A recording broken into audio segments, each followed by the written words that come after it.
I'm Pat Pavelka. Today we will be looking at a whole class activity that ensures that all students are actively involved and participating in the learning process. Think about when you work with your whole class. It's usually the same children who answer all the questions. And usually the children that need to talk the most are talking the least. So what can we do to take care of those issues? That's what we're going to talk about today with all of these little fun things. The title of today's activity is Throw to Answer. And here's how it's organized.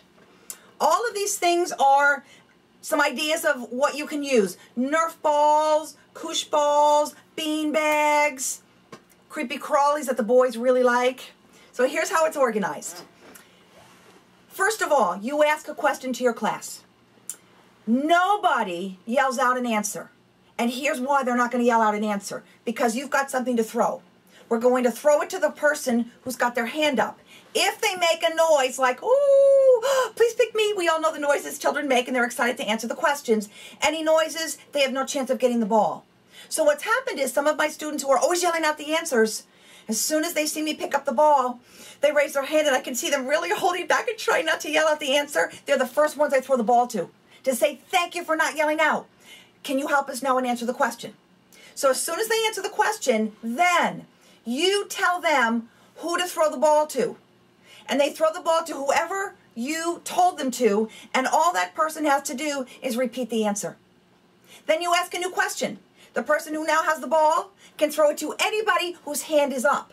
Because if their hand is up, that means the student is usually saying, I'm confident, I think I know the answer.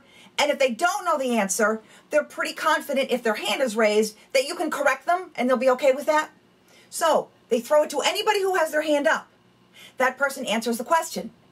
After that person answers the question, then you tell them who to throw the ball to, and all that person has to do is repeat.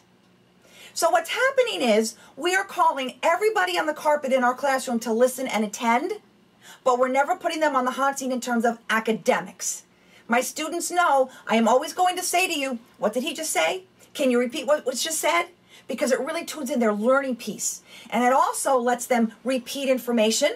And what research tells us is the more you repeat it, the more you say it, the more you know it. So it gets everybody involved. So to put this all together, you ask a question to your students. We throw the ball or the beanbag or the thing to somebody whose hand is up. They answer the question. If the answer is incorrect, obviously we correct the answer. Then you decide who it gets thrown to, and all that person does is repeat it. Then you ask another question, and that ball is thrown to anybody who has their hand up. They answer the question, fix the answer if it's not correct, and then you decide who it gets thrown to, and all that person has to do is repeat it. So if we look here, the first throw is to somebody whose hand is up, then it's a repeater. Then throw to somebody whose hand is up, then it's a repeater. Sometimes if it's a really important piece of information, you know it's going to be on a test or it's very important to your curriculum, you can have 3 repeaters. So you'll ask a question and then you can actually set students up. So you'll ask the question and then you say, Kate, Jamal, Sam. In that order, you 3 will be repeating the answer. So you let students then know, I better really listen and pay attention, and it keys in on that information being said 4 or 5 times. Because remember, as each child repeats that information, they say it a little differently. So children hear it a number of different times in a different manner. I think you'll find that your students are very attentive and are really listening to that information because they never know when they're going to be asked to repeat what was just said. So have some fun throwing that ball.